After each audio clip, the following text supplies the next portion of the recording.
أسعد الله مساكم بكل خير. بعد انتظار ساعات كمين محكم وزارة الصحة والبحث الجنائي على في ناس يحاولون يستغلون الظروف بأي طريقة كانت ويعملون بشكل غير نظامي ويتسببون في تفشي الوباء بسبب الجشع وبسبب تتوقع أنهم أعلى ناس علم، ولكن تجدهم أكثر الناس طمع وجشع مع الأسف الشديد.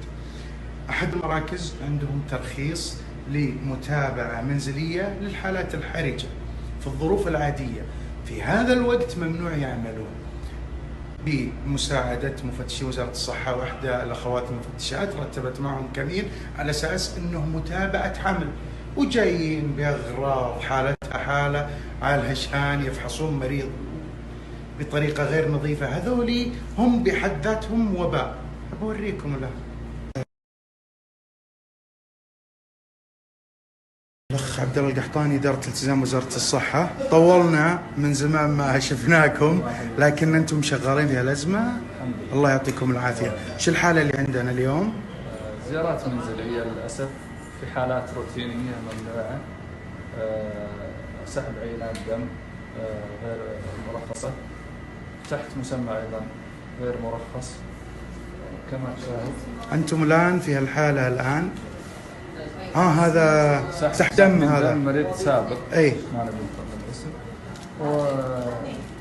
وموضوع في غير مكان بارد. نعم. وما أدري متى يوصل للمختبر، غير مفصول أيضا حسب كلام المختص. أيضا عندهم بعض الأشياء مستخدمة يعني ما في إجراءات وقاية. هذه تالف من الشمس تقريبا الحرارة، حرارة عالية، تعرض للحرارة عالية. طيب كيف يؤخذ دم من مريض يرمى في الحرارة ساعات، درجة الحرارة الآن مرتفعة؟ صحيح، هذا شيء غير يعتبر تالف. बिस्मिल्लाहिर्रहमानिर्रहीम। अस्सलाम वालेकुम। अरबुद टीवी में खुशामदीद। घर में क्लिनिक बनाकर गैर कानूनी तरीके से काम करने वाले एक डॉक्टर और नर्स को गिरफ़्तार किया गया है। तफसीलात के मुताबिक वजारत सेहत के अहकाम ने सिक्योरिटी फोर्सेज के साथ मिलकर घर में गैर कानूनी तरीके से क्लिनिक बनाकर मरीज़ों को चेक करने वाले एक डॉक्टर और नर्स को गिरफ़्तार किया है।